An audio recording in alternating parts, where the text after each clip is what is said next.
अच्छा बच्चों 3.1 का जो एक्सरसाइज जो 3.1 है उसका क्वेश्चन नंबर 3 करते हैं, ठीक है। अच्छा क्वेश्चन को पढ़ें पहले। On comparing the ratios A1/A2, B1/B2, C1/C2, इनकी कंपेयर करके कह रहा find out whether the following pair of equations are consistent और इनकंसिस्टेंट। कि जो इक्वेशन आपको दे रखी हैं ये कंसिस्टेंट है कि इनकंसिस्टेंट। आपका इसका क्वेश्चन का मतलब क्या है? कंसिस्टेंट का मतलब क्या है कि सॉल्यूशन निकलेगा, यूनिक सॉल्यूशन निकले क्या, चाहे यूनिक सॉल्यूशन निकले, ठीक है, यूनिक सॉल्यूशन निकले या फिर आपका यूनिक सॉल्यूशन या फिर मैनी सॉल्यूशंस और इन्फिनिटी मैनी सॉल्यूशंस, यानी कि ओके। तो यूनिक सॉल्यूशन मतलब लाइन काटेंगी, लाइन जो है वो काटेंगी, इंटरसेक्ट करेंगी। और मैनी सॉल्यूशंस कब आएगा? जब लाइन पैरेलल जाएंगी। और इसमें कंपेयर करके क्या होगा कि यूनिक सॉल्यूशन कब निकलेगा? शुरू के दोनों इक्वल ना हो, A1/A2 not equal to B1/B2 नहीं होगा तो यूनिक सॉल्यूशन होगा, ठीक है, यानी कि कंसिस्टेंट होगा। क्या होगा? और अगर सारे इक्वल हो गए, क्या हो गए? अगर आपका सारे इक्वल हो गए, जैसे कि अगर आपका A1/A2 equal to B1/B2 equal to C1, सारे इक्वल हो गए, क्या ये सारे के सारे इक्वल हो गए, तो फिर क्या होगा? मैनी सॉल्यूशंस होगा। उस केस में भी इनकंसिस्टेंट होगा, ठीक है। इनकंसिस्टेंट कब होगा? कि शुरू के दोनों इक्वल हो, क्या शुरू के दोनों इक्वल हो, A1/A2 B1/B2 हो जाए और बाद वाला इक्वल ना हो, तो इस केस में क्या होगा? इनकंसिस्टेंट। इनकंसिस्टेंट का मतलब समझ गए आप? इनकंसिस्टेंट का मतलब होगा कोई सॉल्यूशन नहीं होगा, लाइन पैरेलल जाएंगी, लाइन पैरेलल होंगी, लाइन एक दूसरे के समान, मतलब कि पैरेलल होंगी, लाइन क्या होंगी? पैरेलल होंगी। और वैसे हिसाब से कोई सॉल्यूशन निकलेगा ना, तो x की कोई वैल्यू निकलेगी ना y की। तो आपका इनकंसिस्टेंट किस केस में होगा? इस केस में होगा, शुरू के दोनों बराबर ना हो, बाद वाला बराबर हो। कंसिस्टेंट किस केस में होगा? दो केस में, कि शुरू के दोनों बराबर ना हो या फिर सारे बराबर हो। शुरू के दोनों इक्वल ना हो तब भी कंसिस्टेंट होगा, और सारे इक्वल होंगे तब भी कंसिस्टेंट होगा। बस इस केस में क्या होगा? A1/A2 इसमें आपका यूनिक सॉल्यूशन निकलता है। इस वाले में तीनों एक जैसे हो जाते हैं तो मैनी सॉल्यूशंस होते हैं, ठीक है। सॉल्यूशन तो निकलता ही है।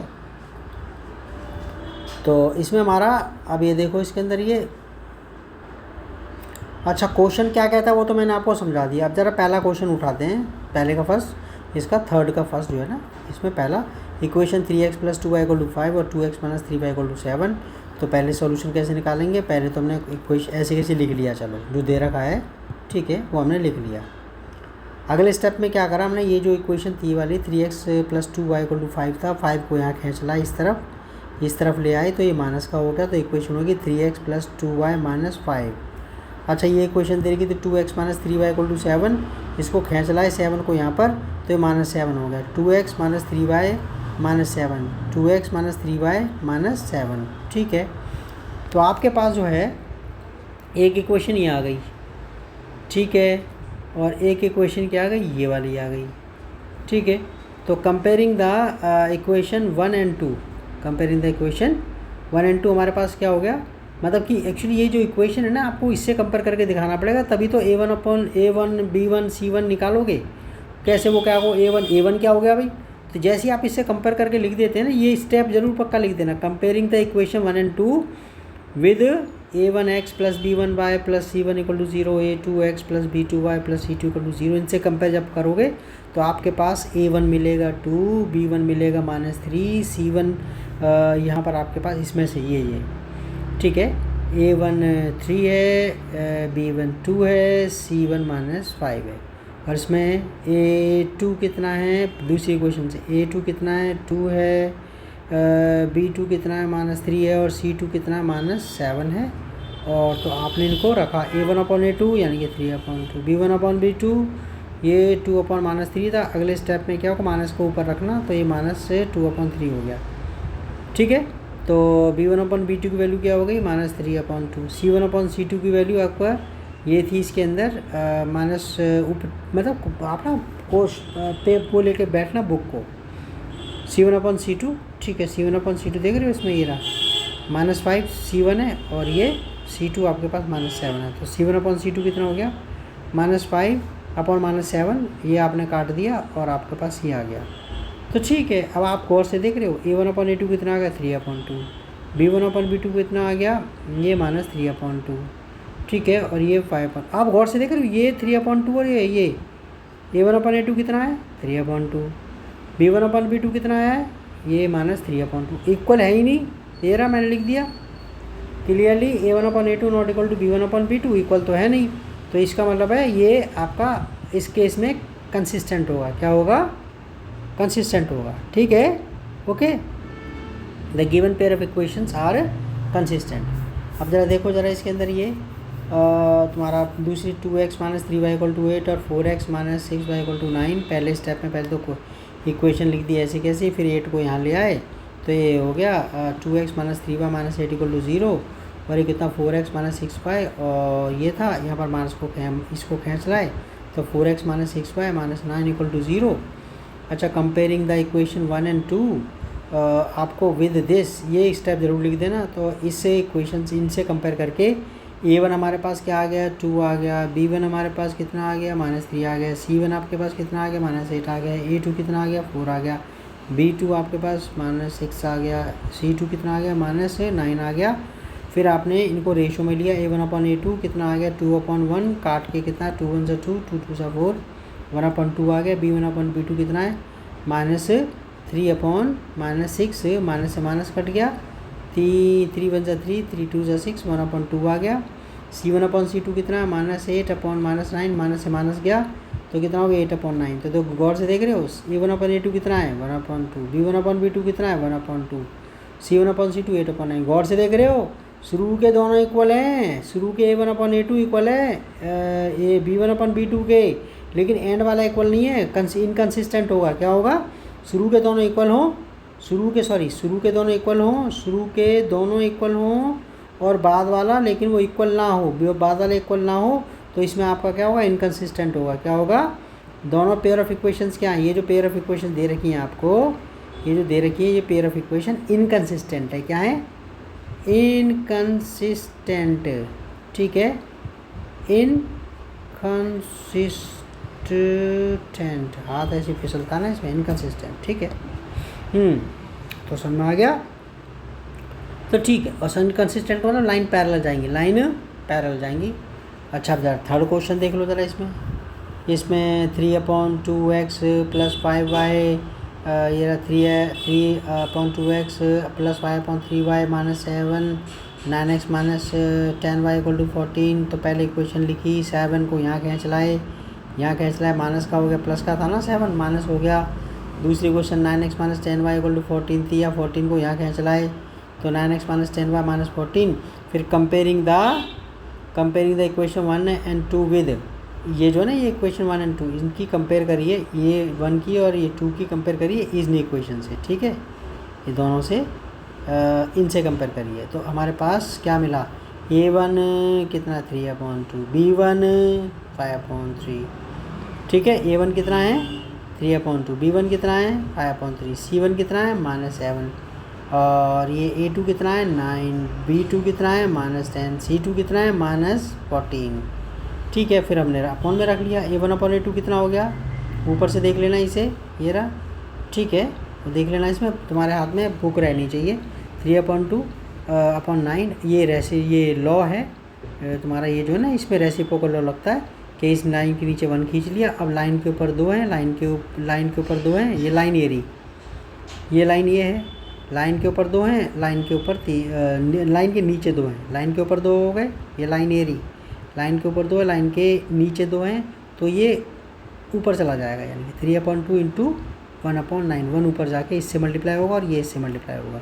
तो ठीक है, और फिर हमने काट दिया, 3 1 3 और 3 3 9। ठीक है, तो कितना हो गया? 2 और 3 मल्टीप्लाई होकर के 6 आ गया, ऊपर 1 बच गया, तो हमारे पास 1/6 आ गया। कैलकुलेशन तो 10th में आपकी स्ट्रॉन्ग होनी चाहिए, ऐसे रोल नहीं काम चलेगा। A1/A2 कितना आ गया? 1/6 हो गया। B1/B2 कितना है? B1 कितना था? 5/3 और B2 कितना? -10। इसके नीचे 1 लगाया, फिर वो ऊपर गया और ये इससे मल्टीप्लाई हो गया। ठीक है, तो रेसिप्रोकल लॉ है ये। और फिर हमने 5 1 5 हो गया, 5 2 10 हो गया, और 3 और 2 मल्टीप्लाई हो गया, माइनस का साइन ये रहा, तो ये माइनस का साइन ऊपर लिख दिया, ये वाला साइन यहाँ पे लिख दिया रहा। तो आपका b1/b2 कितना है, -1/6। इक्वल कहाँ है, ये 1/6 है, और ये a1/a2 कितना है 1/6, b1/b2 कितना है -1/6। तो और c1/c2 कितना है, ये रहा, देख रहे हो ये c1 और ये c2, -7 है वो और -14, ठीक है। तो c1/c2 -7 अपॉन -14, माइनस से माइनस गया 7, ठीक है, 7/14 आ गया, 7 1 7, 7 2 14, 1/2 आ गया। गौर से देख रहे हो क्या क्या आ रहा है। ये शुरू के, हम तो ये देखेंगे शुरू के दोनों इक्वल नहीं है, शुरू के दोनों इक्वल नहीं है, लाइन कंसिस्टेंट होंगे दोनों पेयर ऑफ इक्वेशंस। ये पेयर ऑफ इक्वेशंस क्या होंगी, कंसिस्टेंट होंगी, यानी कि सॉल्यूशन निकलेगा। लाइन काटेंगे, लाइन इंटरसेक्ट करेंगे इनकी, ठीक है। ओके, तो ये हो गया, यहाँ लिख दिया clearly a1/a2 b not equal to b1/2, दोनों इक्वल नहीं है। The given pair of equation is consistent. ये फोर्थ वाला देखो जरा, इसके अंदर ये 5x - 3y, 5x - 3y = 11, और ये -10x + 6y = -22। पहले इक्वेशन लिख दी सॉल्यूशन करके, सॉल्यूशन में 5x - 3y = 11 और ये माइनस, ठीक है। तो पहले इसको सॉल्व करा, माइनस को यहाँ, क्योंकि हमने स्टैंडर्ड फॉर्म में लेकर आना होता है, ax + by + c = 0, इस फॉर्म में लेकर आना होता है, ठीक है। तो हमने क्या है कि 11 को यहाँ खींच लाए, तो माइनस का आ गया 5x - 3y इक्वल, ठीक है, 5x - 3y -11 = 0, और ये था -10x + 6y = -22, और अगले स्टेप में -10x + 6y, और इसे यहाँ खींच लाए आप इधर, तो 22 हो गया। अब तुम्हारा, अब आपके पास फिर वही टॉपिक लिख देना है वाला line, comparing the equation 1 and 2, ये आपका, ठीक है। इनसे कंपेयर करके तो a1 हमारे पास क्या आ गया है, a1 हमारे पास आ गया 5, b1 आ गया -3, c1 आ गया -11, अच्छा a2 कितना है -10, और b2 कितना है 6, और c2 क्या है 22, ठीक है। तो हमने इनको अपॉन में रखा, a1/a2 कितना आ गया 5/10, 5/10, माइनस का साइन ऊपर चला जाएगा, -5/10, और ये आपके पास कितना आ गया, ये कटा 5 1 5, 5 2 10, ये -1/2 आ गया। b1/b2, ये रहा b1/b2, देख लो ये रहा, ओके, ये रहा इक्वेशन देखो, b1 -3 है, ये b2 6 है, ठीक है। तो b1/b2 कितना हो गया -3/6, 3 1 3, 3 2 6, -1/2। शुरू के दोनों बराबर हैं, a1/a2 और b1/b2 तो बराबर हैं।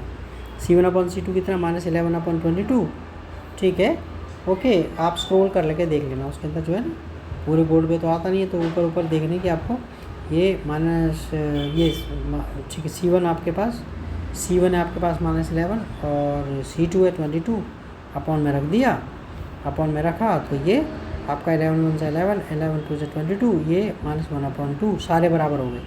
a1/a2 = b1/b2 = c1/c2, इक्वल हो गए। जैसे इक्वल हो गए तो आपको पता है कि लाइन पैरेलल जाएंगी, और इसे, इन इक्वेशंस को बोलते हैं कंसिस्टेंट। क्या बोलते हैं, कंसिस्टेंट। तो ये इक्वेशंस क्या हो गई, ये इक्वेशंस हो गई कंसिस्टेंट, क्या हो गई, कंसिस्टेंट हो गई। और तुम्हारा सारे इक्वल है, ये तो मैंने बताया नहीं,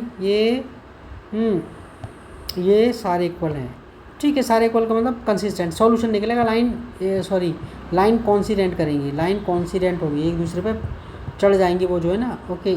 तो इन्फिनाइटली मैनी सॉल्यूशंस होते हैं, बहुत सारे सॉल्यूशंस निकलेंगे, तो तुम्हारा इसमें ये कंसिस्टेंट है। मतलब मैंने कहा कि शुरू के दोनों इक्वल ना हो तो कंसिस्टेंट होगा, और सारे इक्वल हो जाए तब भी कंसिस्टेंट होगा, ठीक है। अच्छा, इसमें फिफ्थ वाला देखो, तुम्हारा कितना हो गया इक्वेशन, ये 4/3x + 2y = 8, 2x + 3y = 12। अच्छा, ये लिख दिया इसको, 8 यहाँ पे लेकर आ गए, 8 यहाँ पे खींच लिया, माइनस का हो गया, ऐसे इसमें 12 ये था, यहाँ भी खींच लाए। तो हमारे पास अब वही लिखा, comparing the above equation 1 and 2 with this. तो a1 हमारे पास क्या हो गया 4/3 आ गया, b, ठीक है ना, a1 कितना है 4/3, b1 कितना 2, c1 कितना -8, a2 आपके पास 2 है, और B2 आपके पास 3 है और C2 आपके पास -12 है। ठीक है, बुक आपके पास रहनी चाहिए। अब देखो सॉल्व करते हैं इसको।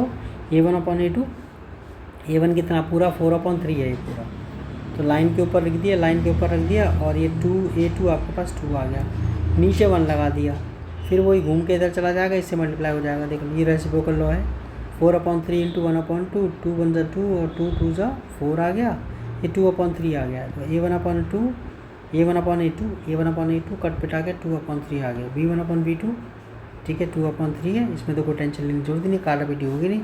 C1/C2 कितना है -8/12, देख रहे हो, C1 -8, C2 -12 रखा, माइनस से माइनस कट गया, तो 8 12, तो 8 ठीक है ना, 4 2 जाए 8 और 4 3 ये 2/3, 2/3।